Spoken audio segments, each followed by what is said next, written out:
I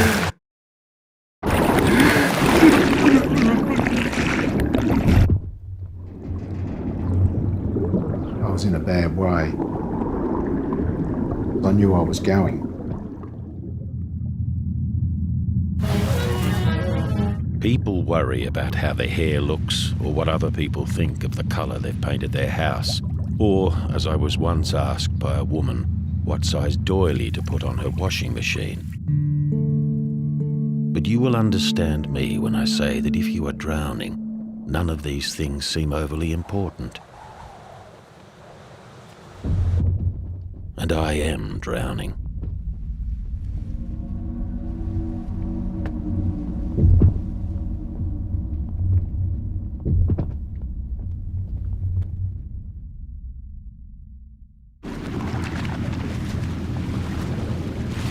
When I was 21, I was trapped in a rapid in a kayak, crushed around on my legs. I nearly drowned.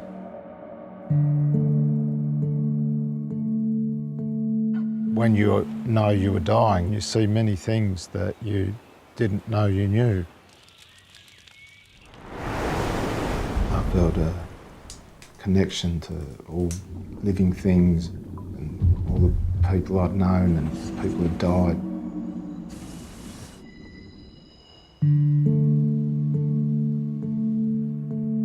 I always carried this closet hope I'd be a writer. And after that, I simply knew I would now write these books. Why at the beginning of things is there always light? Dorigo Evans' earliest memories were of sun flooding a church hall in which he sat with his mother and grandmother. A wooden church hall, blinding light and him toddling back and forth in and out of its transcendent welcome into the arms of women, women who loved him, like entering the sea and returning to the beach over and over. Bless you, his mother says as she holds him and lets him go. Bless you, boy. That winner of this year's Man Booker Prize for Fiction is The Narrow Road to the Deep North by Richard Flanagan.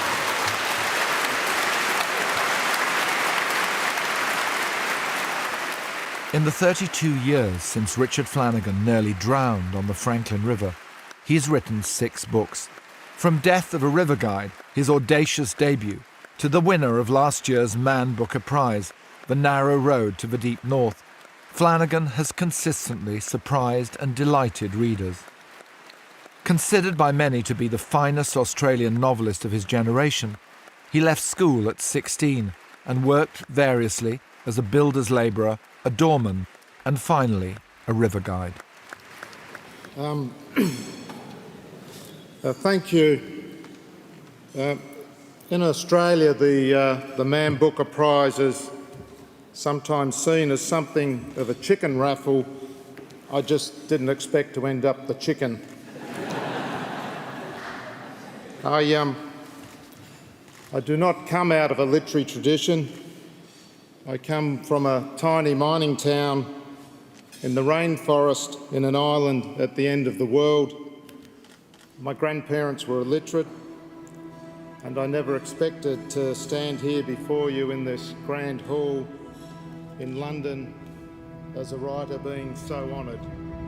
So how did a builder's labourer from the end of the world come to win the Man Booker Prize? The Narrow Road to the Deep North is an immensely personal novel, based in part on the prisoner of war experiences of Flanagan's father. It took him 12 years to write, and 5 times he began it, again and again. What is a line, he wondered. The line. A line was something that proceeded from one point to another, from reality to unreality, a length without breadth, a life without meaning, the procession from life to death, a journey to hell. Your father, Richard, survived the horror of this prisoner of war experience, and you grew up hearing his stories about it. But what made you want to write this book? It wasn't a novel I actually wanted to write at all. It was more this strange stone within me, and it got bigger, and it really was choking me. I knew it was this novel I had to write, really, if I was ever to write another book. The Narrow Road is the culmination of a long and varied career. Richard Flanagan's 5 previous novels are all different in style and tone, and yet they share many common themes. Family, loss, love. But it's Tasmania, his island home, which crops up again and again. Its rich and varied history informing all of his writing. I grew up in what I can see now as an unusual sort of netherworld. It was also a world that divined itself through story. Everything was story. There's a paradox. Here is this place of overwhelming physical beauty, but it has dark secrets. It was the scene of one of the most successful attempts at genocide in human history. Every attempt was made to wipe out the entire Indigenous population. There was a century after the collapse of the convict system in which Tasmania basically did not wish to speak about its past. There's a feeling of tamped down secrets, which if you let them out, if you open the box, they would emerge like the most fantastic cathedral of gargoyles. The moment that Aaron Hersey went to kill Ned Quaid, more or less as they had killed their 3 fellow escapees, cleaving his head open like a blighted turnip with the axe they carried, the stone man's eyes fluttered open. "I seen some things," said Aaron Hersey, not moving, axe held high. The stone man said nothing. "Seen barefoot men chained to a plough in place of oxen. Seen a native woman with child shot down like a bird from the tree in which she hid. I even seen a boy buggered by an entire chain gang, the constable holding him down." The stone man said nothing. "So many bad things," said Aaron Hersey, "that have been my punishment."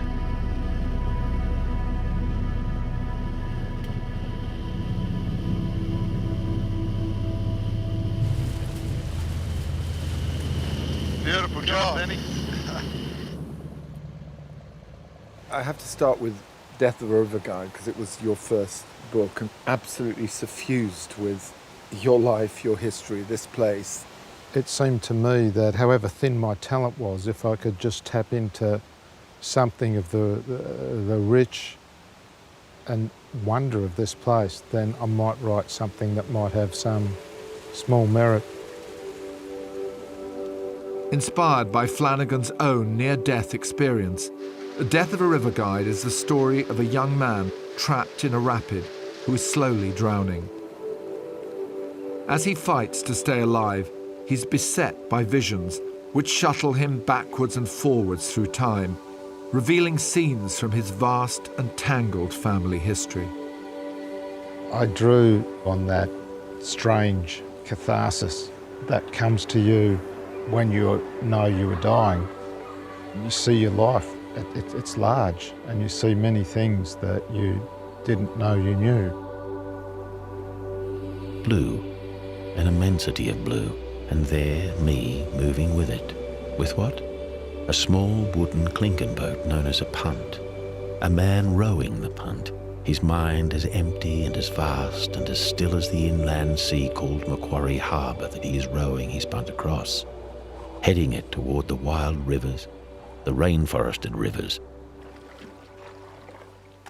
More precisely, I am observing my father as a young man heading off to work. Extraordinary economy combined with extraordinary vividness. That is an aspect of his writing that I really envy, that he can do the rich stuff, but not at the cost of narrative pace. I realised as a young man when I went to Europe that there is, particularly in literature, that overwhelming sense that man's alone. And I never had that sense. Come through here, Alan. With European culture, Kafka's Caillou dies like a dog, alone at the end of the trial. Chekhov, you die like you live, alone.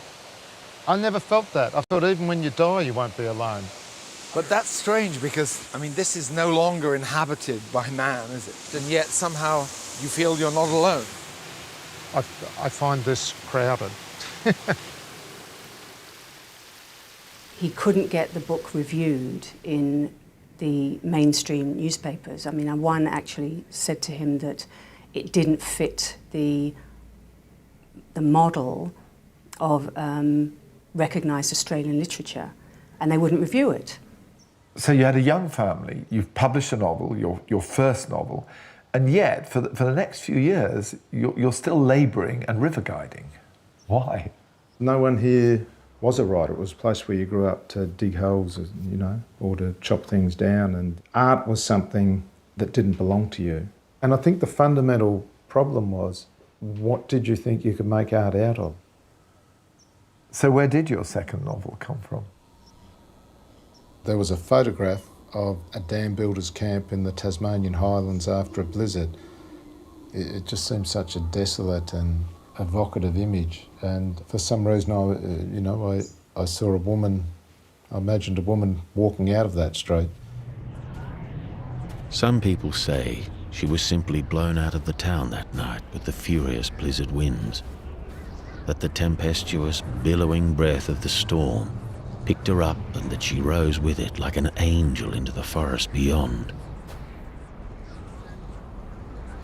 But that was not the way it was, of course.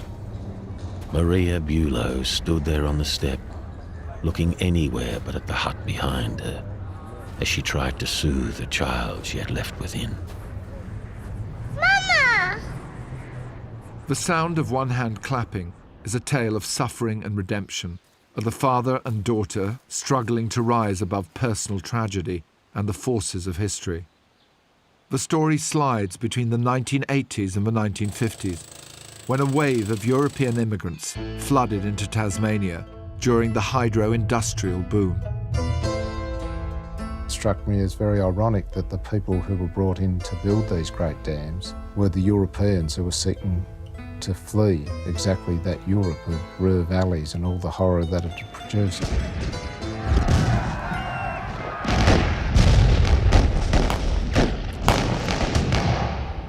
People who are entirely shaped by history.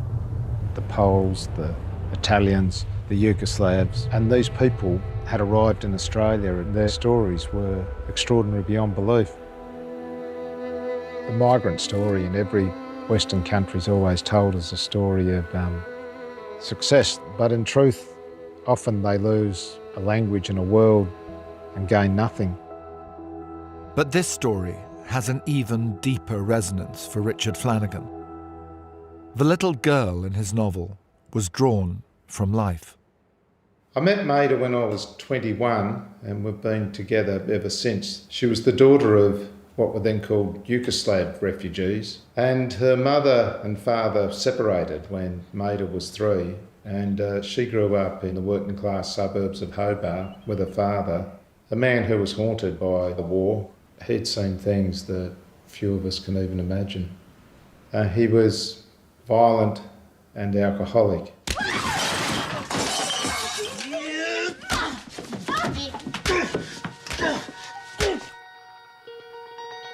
But I don't think either of those things were really the truth of him. They had a quite profound and extraordinary relationship. Only they understood each other and all that they'd each been through. The sound of one hand clapping, it's about love and about the mistakes we make and trying to not pass those mistakes and the pain down through the generations. And it is gut-wrenching. And I'm not the only one who felt that, because that book was a massive bestseller in Australia. One hand clapping had been such a large success, I thought that I'd be allowed one failure. I wanted to just run every risk with language, with structure, with style. So for his next novel, Flanagan once again drew on Tasmania for inspiration, but this time looking at the convict story, which just so happened to be a thread which ran through his own family history. My great-great-grandfather, Thomas Flanagan, was sent as a convict in 1851 in a little town in northern Tasmania called Longford. I mean, this place must have been like Mars for the convicts who were sent here.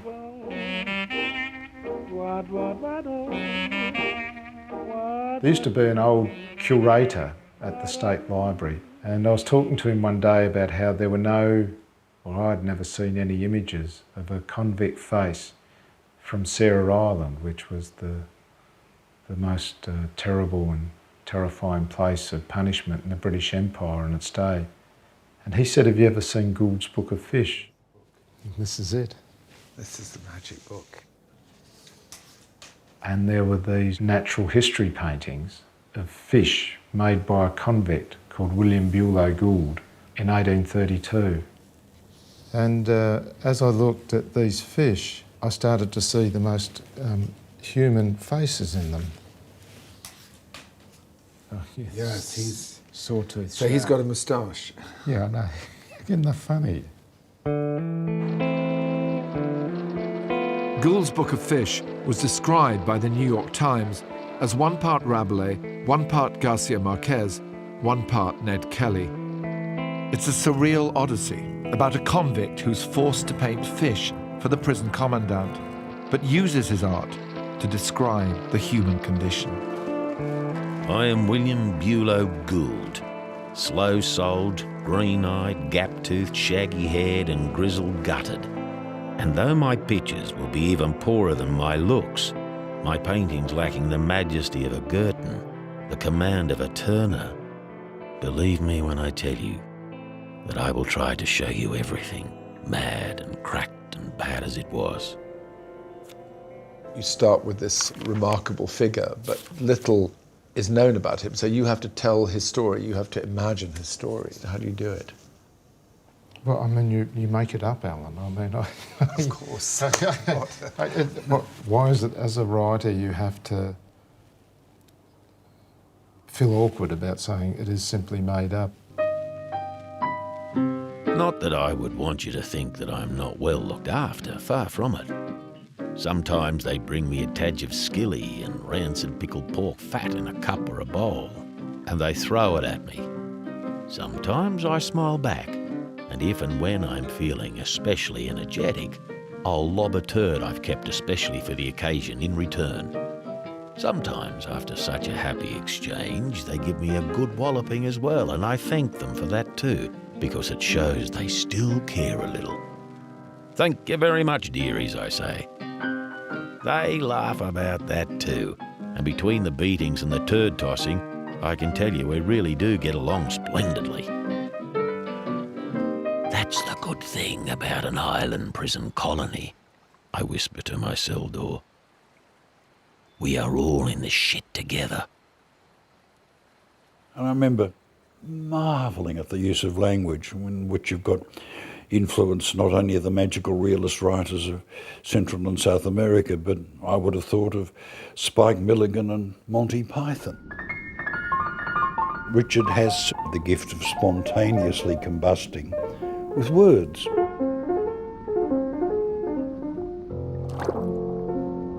I was interested in reconnecting to the older, wilder tradition of the novel, of Sterne, of Rabelais, of Cervantes, you know, when novels went every which way, where there was just a joy to be had on every page.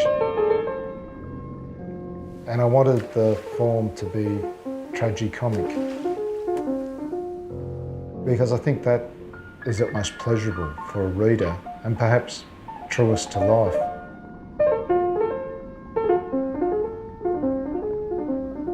I'd go snorkeling because, you know, there are all these fish and octopus and sea dragons, and then I'd fill with it and then I'd run up here and I'd just sit back down wet, and I'd write more. And then when it started to sag, then I'd just go back down and throw myself back in the water till it all came again. It was as if all I had to do was go to the sea and I would fill with words. That was ridiculous, really. I'm embarrassed saying that. Oh, the barking stargazer. Yeah. I love the little satanic horns. When you catch one with a hook, get them into your dinghy, they make a barking noise. Have you ever caught one? Yeah, they're quite good eating. A novel in 12 fish, you called it. And this one is the prison commandant. The Napoleon of Sarah Island, the great Doge of the South Seas, the Commandant himself. Under the influence of mercury, which he administered to himself daily as a salve for his syphilis, and laudanum, which he drank each evening in imprecisely measured amounts to enable him to sleep, because of all things, this brave man feared only his dreams. His ambition was as enormous as his appetites, both dietary and carnal, and it was no less than the creation of a nation that would have as its heart the city-state he was already building the foundations for, with him for its father. Commandant really was just, you know, the normal sort of Tasmanian politician that's blighted the island ever since the tyrannical governors of the early 19th century. I've lived under their grotesque follies all my life. Richard Flanagan and his fiction is not welcomed in the new Tasmania.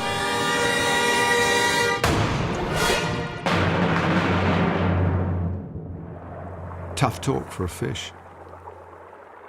Flanagan was about to discover if the barking stargazer had any bite. For many years, the most powerful firm in Tasmania had been the logging company Guns. They'd grown very rich chopping down Tasmanian trees, and with that wealth came serious political clout. In 2004, Guns announced plans for a new $2 billion pulp mill, which met with huge protests from environmentalists.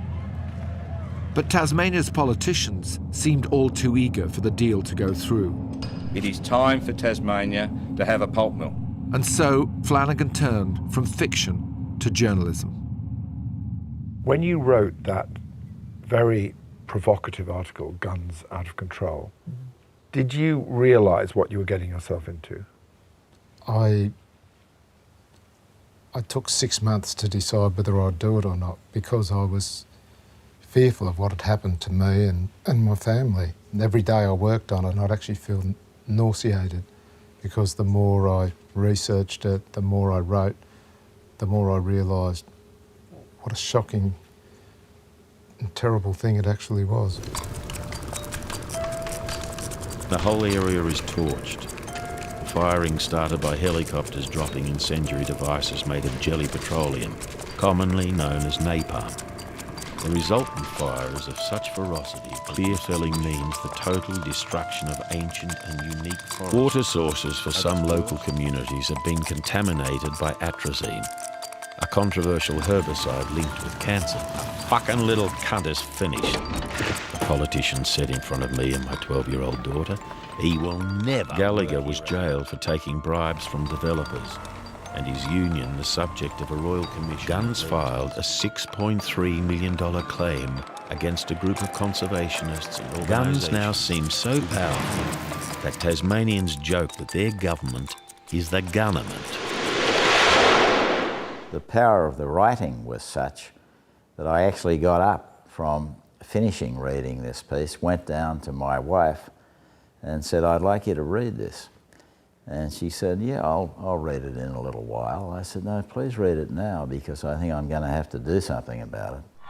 Sydney businessman Geoffrey Cousins attended his first protest today and added a distinctly political flavour to proceedings. I don't care who you vote for, but vote against the mill. At that moment, everything changed, and Jeff resolved he would do something about it, and he began an extraordinary campaign.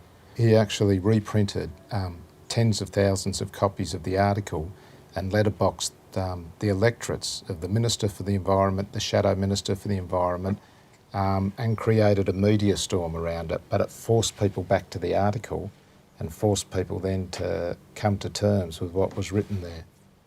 What impact did that have on you and your family? You know, in that period, my life was pretty hard here. There's no getting away from it. The local media pilloried me week in, week out with untruths, with character smears. The leader of the opposition at the time sort of implied I just needed a good hiding. This is in a climate where thugs are off the hook. Police are already investigating an attack earlier this week on a forest protester in the valley.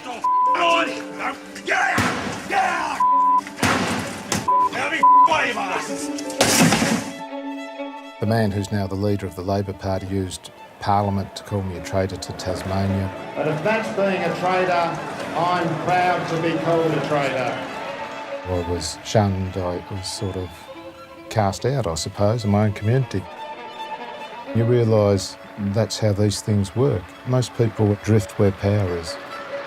Richard Flanagan and his fiction is not welcomed in the new Tasmania.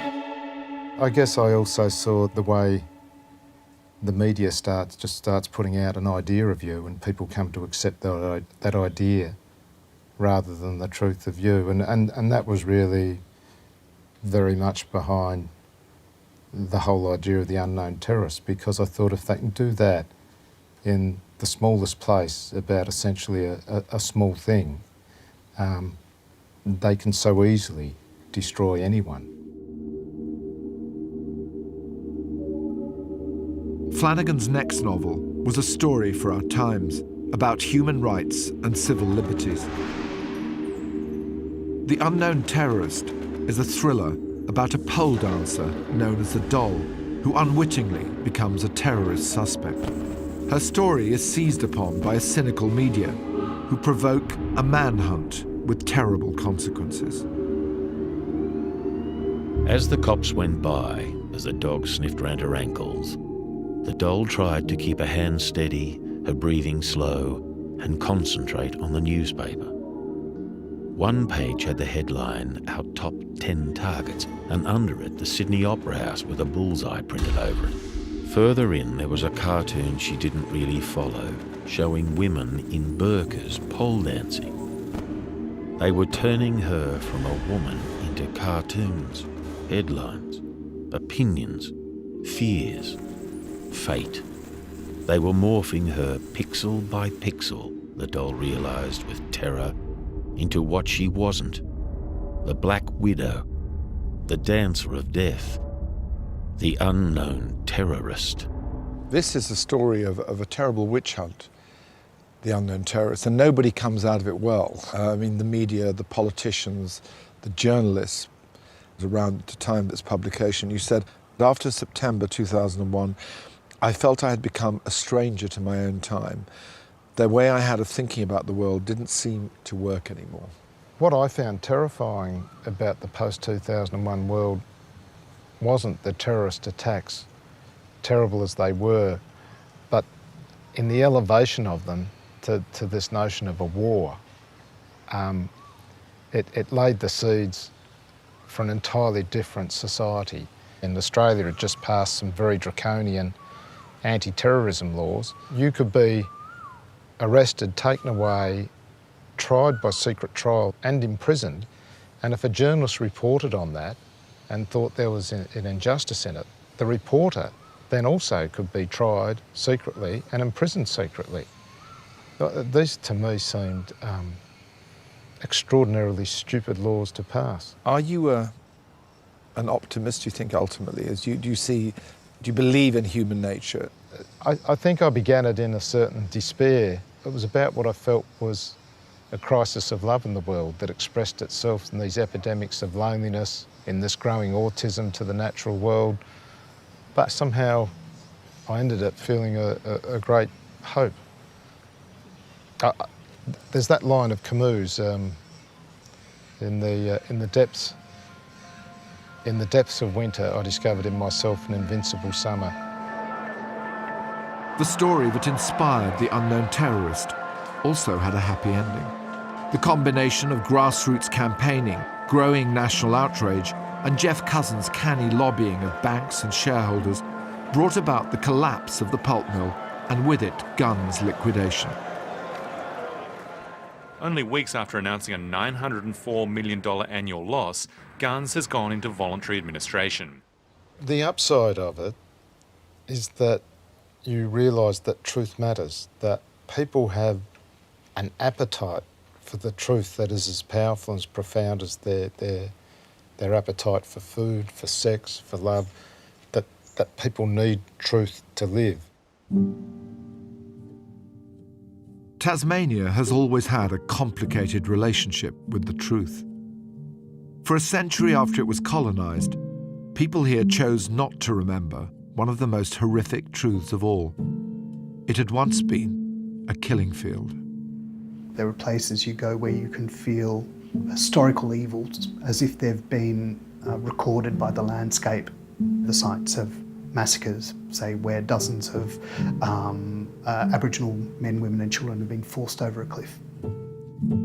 There was a great forgetting here, and many things were not spoken of. And yet at a deeper psychic level, it remained this great gaping wound. My father, he went very dark in the sun, and I remember going on a camping trip to West Australia and him being thrown out of a pub as a half-caste. He also was of the belief that people came back as animals and birds. And when he died, my sister found in his desk a letter from a long-dead cousin which said that my father's mother, my grandmother, was in fact of Aboriginal descent. Whether it's true or not, I don't know. It would explain these beliefs. It would explain a lot about him. And certainly Indigenous culture, it's all through my writing, whether I want it to be or not. The natives felt Robinson's limbs all over, trying to ascertain if he had bones, if he were a ghost. They made him blacken his face as though this somehow made him acceptable. Then all the blacks, wild and tame, began dancing and singing in the forest. Overcome by a logic he didn't understand, Robinson stripped. Later he would recall it as ridiculous, but then, as he leapt and yowled as the flames flared and he felt the disturbing heat on his naked thighs and groin, he did not know. He could not say. That night the universe had flowed into him. He was alive to other humans and to himself in a way he had never known. Flanagan's fifth novel, Wanting, was based on two remarkable moments of history from opposite sides of the world. One was the story of Mathina, a spirited Aboriginal girl who survived the genocide and became the subject of a Victorian experiment. Could one civilise a savage? Mathina was adopted by the governor, Sir John Franklin, and raised as a lady, taught reading and grammar, and given fine shoes to cover her unsightly bare feet. When Franklin was recalled to England, Mathina was abandoned by them, ended up a sort of street dweller and a prostitute, and died in a puddle at the age of 17. Franklin was the archetypal English explorer, incompetent, stupid, and a sort of relentless failure, who nevertheless, the more he fails, the more he becomes celebrated. Franklin later perished on an Arctic expedition where it was claimed he had resorted to cannibalism. This true story becomes even more extraordinary. His widow, Lady Jane, recruits Charles Dickens, the most eminent writer of the age, to spring to Franklin's defence. And Dickens wrote a piece which we would today call racist, in which he said obviously Franklin's men would never eat each other, and it was the Eskimos who ate them because they were the true savages. Dickens became so obsessed with the Franklin story that he wrote a play about it, and then in the play took on the role of the Sir John Franklin figure. One of his fellow cast members in the play was an 18-year-old girl, Ellen Ternan, with whom he began a passionate affair. That night, Dickens was even more possessed, demonic, remorseful, redeemed. Once more he sacrificed himself for love. The sobbing of the front rows could be plainly heard. As he played the role, Dickens was more than ever determined to behave nobly and selflessly. It could not go on. He must cut himself adrift from Ellen Ternan, no matter the cost, the anguish, the misery, the waking death that would be his life henceforth. The man who really invents the Victorian family completely breaks with his own and runs off with an 18-year-old actress. This man who was all about disciplining everything that was undisciplined within himself realises that reason and discipline are fine things, but in the end, wanting is the essence of life. If wanting is the essence of life, where do our desires and dreams come from? There's a story that began in Richard Flanagan's childhood. It's a story about war and love and death, and has preoccupied him for more than a decade. But it's also the story of his family and his home.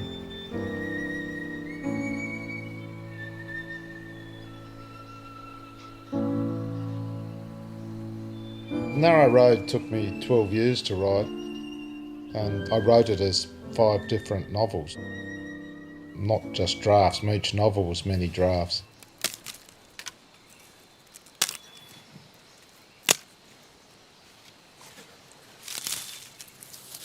And I burnt the manuscripts of each one of those novels and deleted the files off my hard drive. After I'd failed, I'd go and write a different novel like Unknown Terrorist or Wanting or whatever.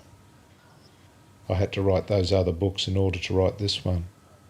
So why did you find The Narrow Road so difficult to write compared to all those others?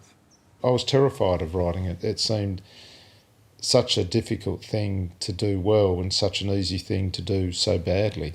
I also felt completely illogically that I had to finish writing this book before my father died or I wouldn't be able to finish it. And then I realised my father was growing very old and frail, and so I returned to the task one last time. This is Cleveland, where my father was born in August 1914, the month the Germans marched into Belgium. It had been a Georgian coaching village fallen on hard times, and it was a world of poverty, and the one great fact of it was this railway line. My Uncle Tom started snaring up the back of Ben Lomond, snaring possums, and he lived in a cave up over there. And my father, for his holidays, would go from here to join his brother in the cave. Whoa.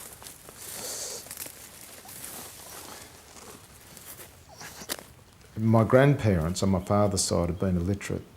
My father, he was the only one out of his family to actually get to high school.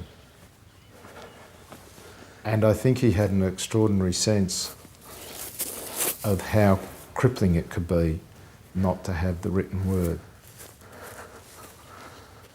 and how liberating it was if you did have it.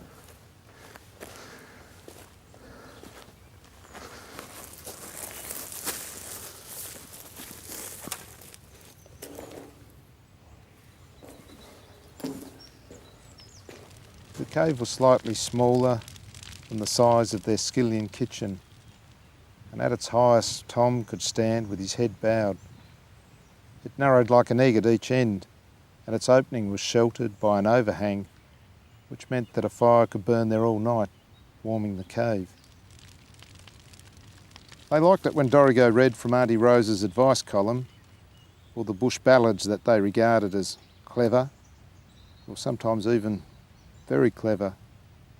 After a time, Dorigo began to memorise other poems for them from a book at his school called the English Parnassus. Their favourite was Tennyson's Ulysses. Pock-marked face smiling in the firelight, gleaming bright as a freshly turned out plum pudding, Jackie Maguire would say, "Oh, them old-timers, they can string them words together tighter than a brass snare strangling a rabbit." I was round that fire that my dad used to read to these two men, and the words were, as he said to me, the first beautiful thing he ever knew.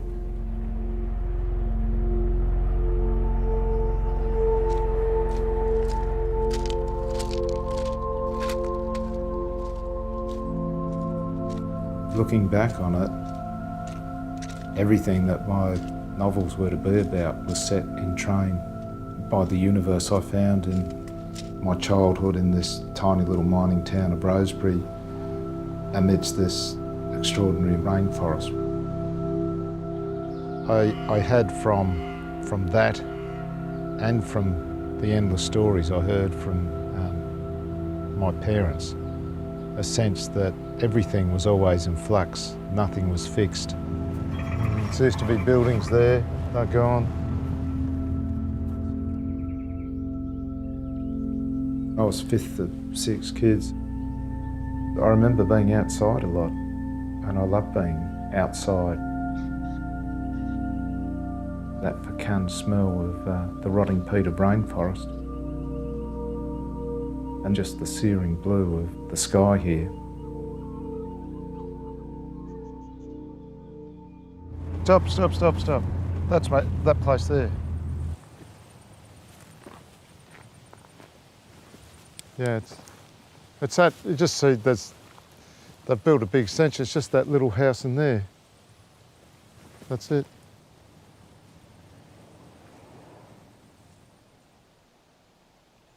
G'day, excuse me mate. I think I used to live here. Yeah, this is it. That's a house. I've not actually been up here since we left when I was 10. That was my bedroom. Really? There were 4 bunks. My mother used to come and read stories to me.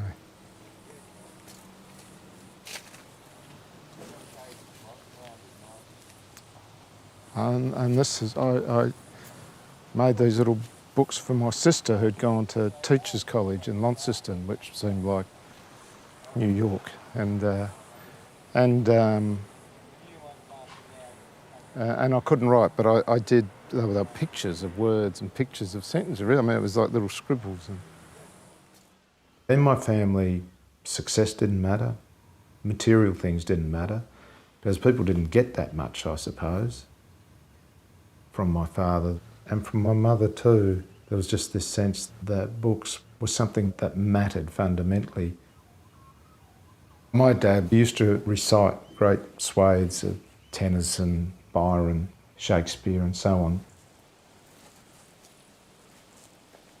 We had a strange respect, I think. He told me things. Arch Flanagan spent much of World War II in a prisoner of war camp in Thailand. Unlike many ex-prisoners, Arch often told his family stories about his time in the camp. Those stories were to feed into his son's Booker Prize-winning novel of last year, The Narrow Road to the Deep North.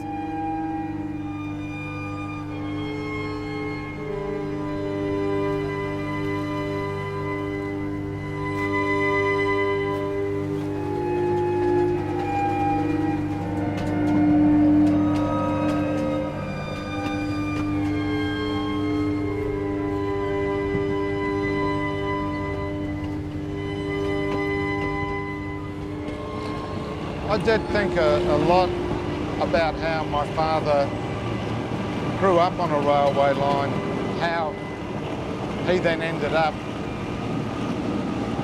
with his destiny being defined by travelling in these steel rice trucks up this track to build a railway of death.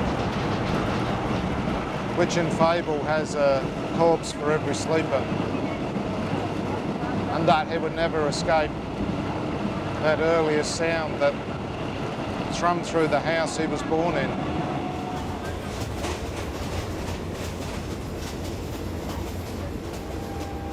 Dorigo Evans felt as if some terrible vibration was shaking the earth, and that all their beings could not help but drum with it.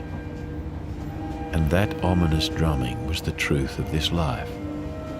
For an instant he felt he had grasped the truth of a terrifying world in which one could not escape horror, and all human history was a history of violence.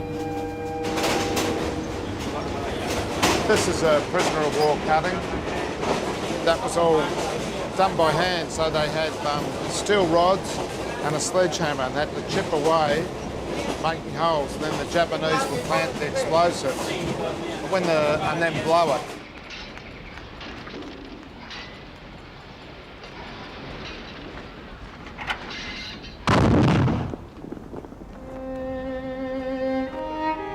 By 1942, the Japanese occupied vast swathes of Southeast Asia, but their supply ships were vulnerable to attack.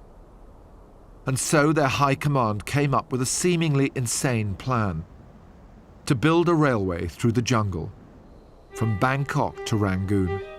They began to bring in the mass labour they needed, including thousands of Australian prisoners of war.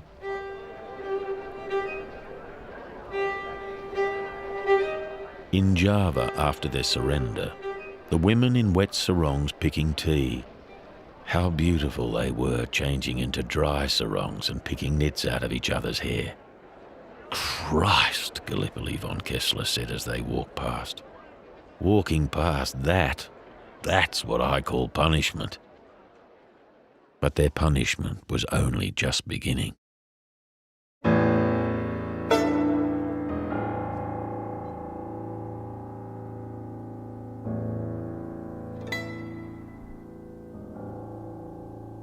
The Death Railway. 250 miles of misery.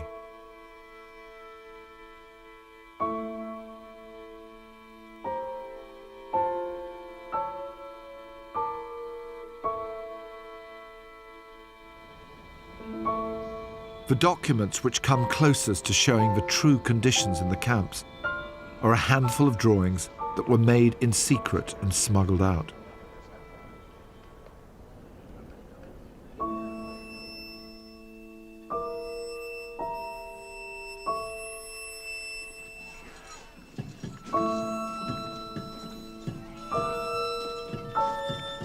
As naked slaves to their section of the line, with nothing more than ropes and poles, hammers and bars, straw baskets and hoes, with their backs and legs and arms and hands, they began to clear the jungle for the line and break the rock for the line and move the dirt for the line and carry the sleepers and the iron rails to build the line.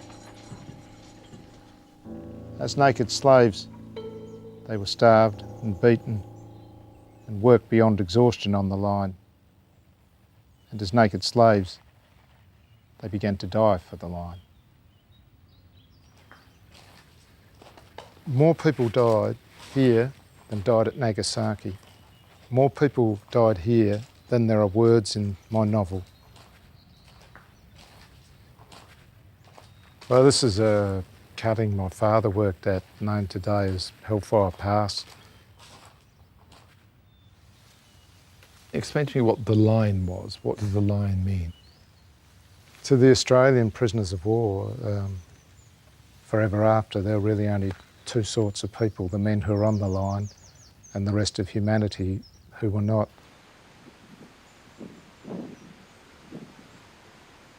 G'day, mate. Thanks so much. How are you? It's a nice day, 80. Yes, it is. A ripper.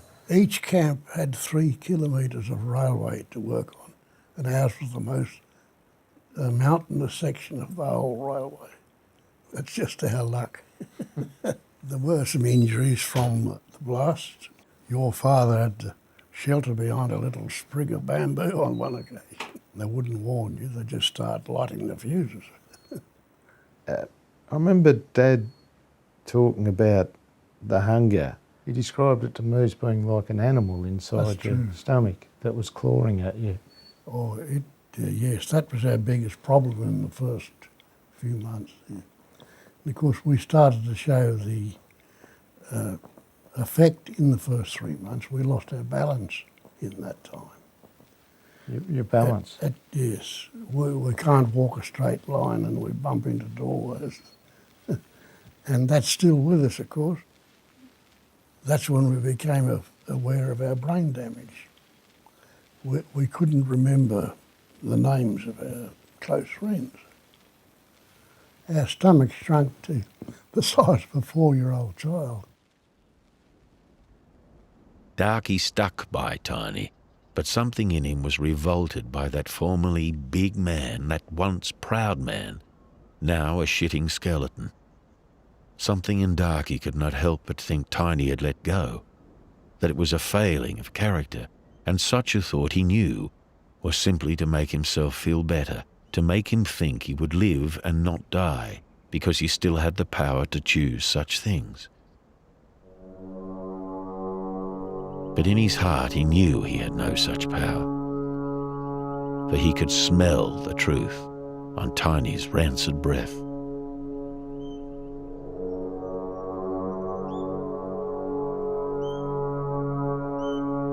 George Page would sound last post and we'd stop whatever we were doing and we'd think, now, how many are on the fire tonight and would we be on it tomorrow night?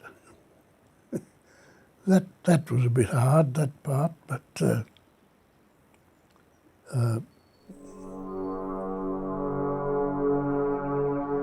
understanding the predicament of the POWs and your father's compatriots is one thing, but also you had to get inside the minds of the Japanese guards. Was that a big challenge for you? It was less of a challenge than you might think. I mean, I think the terrible truth is the monstrous is closer to us perhaps than the more idealistic. You know, if you stare long enough, you simply see reflected your own face.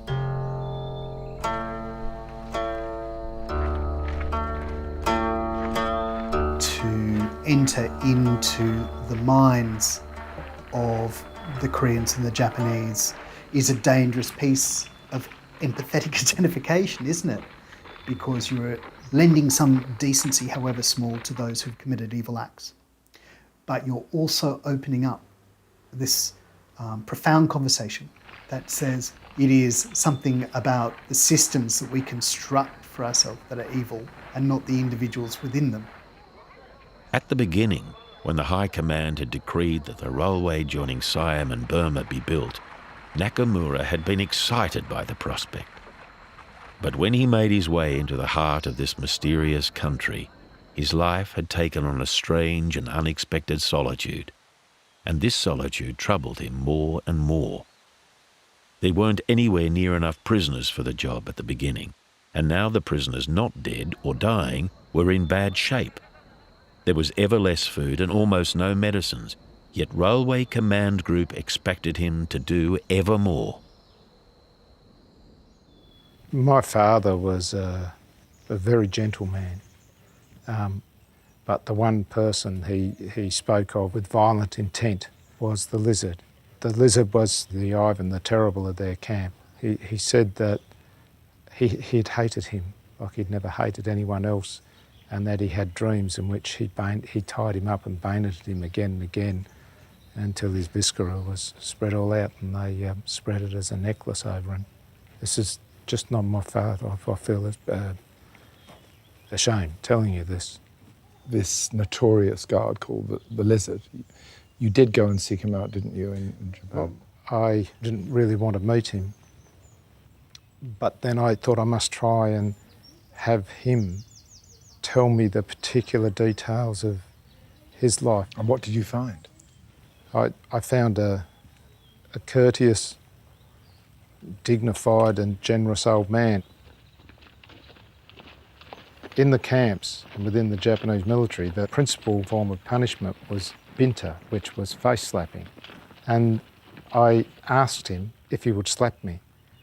And he thought this rightly the strangest request. And he cupped his hand and he twisted his body to get maximum force. And then he hit me. And on the third blow, the whole room started to move up and down, twist. I actually thought, I'm going mad. And what had actually happened was, in one of those coincidences that gods allow but novelists are not, a 7.3 Richter scale earthquake had hit Tokyo. And in fact, the whole building, all of Tokyo, was dancing up and down.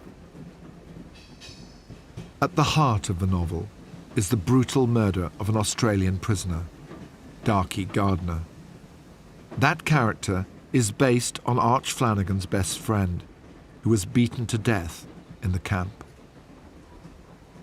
As the Goanna yet again stood Darkie Gardner up in order to beat him down again, as he quickly backhanded him twice, Dorigo Evans felt as if some terrible vibration was shaking the earth, and that all their beings could not help but drum with it, and that ominous drumming was the truth of this life. The jerking movements of Darkie Gardner's body, and arms and legs, as he tried to protect himself, all these were for the guards now just natural obstacles, like rain or bamboo or rock, to be ignored or cut or broken. Only when he ceased to struggle did they stop standing him up, and his cries gave way to a long, slow wheezing, like a torn fire bellows, and their grim work slowed to a more moderate tempo, taking on the nature of manual labour. Something was happening inside Dorigo Evans as he watched. Here were 300 men watching 3 men destroying a man whom they knew, and yet they did nothing. And they would continue to watch, and they would continue to do nothing.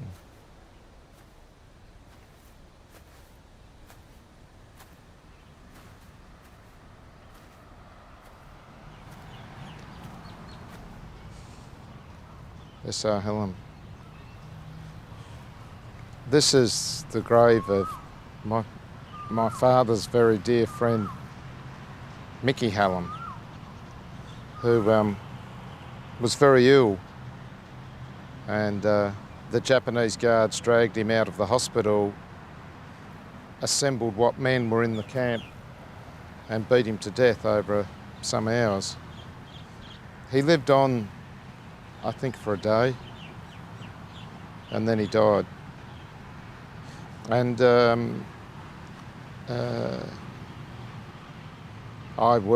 my brothers and sisters, we grew up with this story of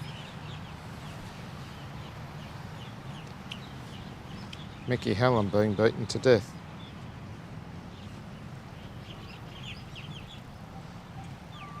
But there were a couple of hundred men who were formed up to watch it, and you think to be a young man, to watch this man being slowly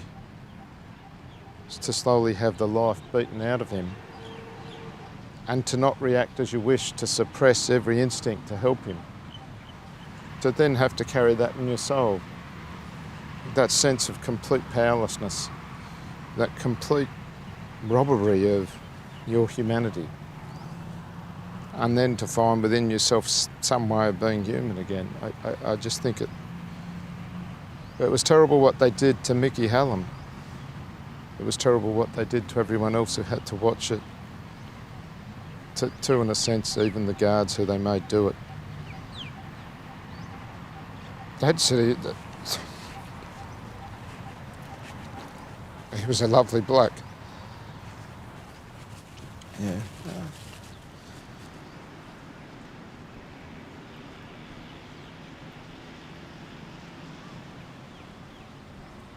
The question that haunts me, and I suspect many other writers, is that perhaps with each book you become less. As Fitzgerald wrote in The Crack-Up about himself, that perhaps what remains is the small, somewhat embittered and not very pleasant man sitting in the corner of the bar who has been diminished by the sum of his stories that he's written. And the fear is perhaps that's me also. Do you feel that? I do, yeah, with each book I feel less. Why? Why? There is no why. There just is.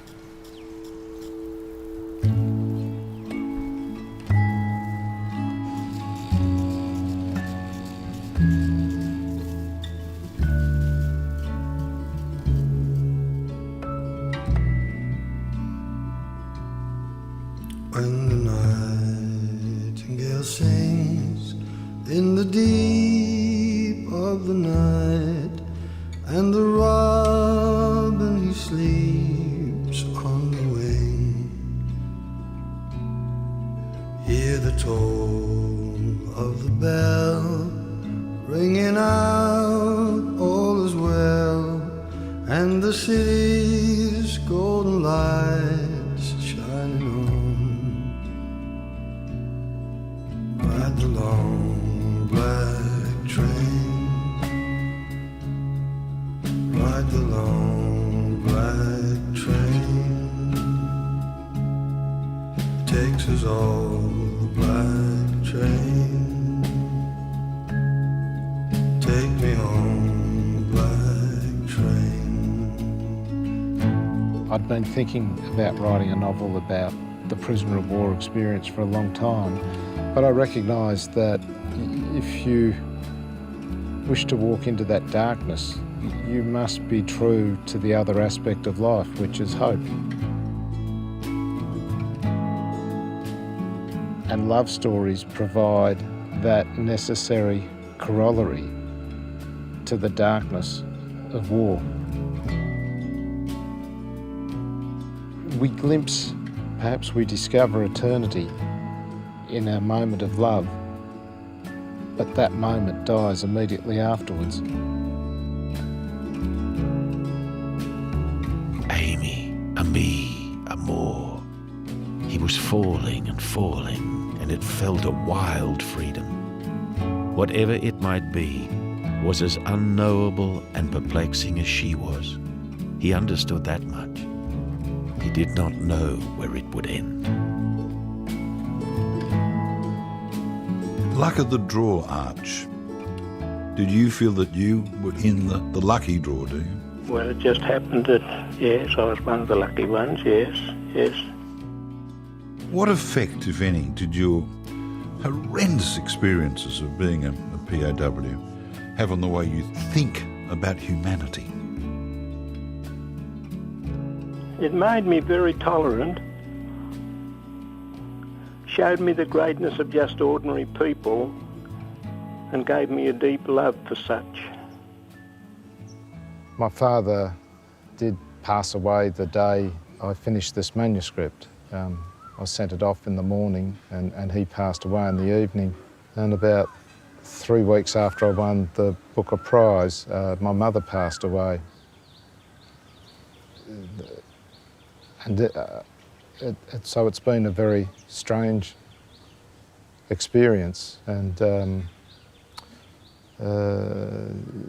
it just makes me feel very unequal to talking about the book, really.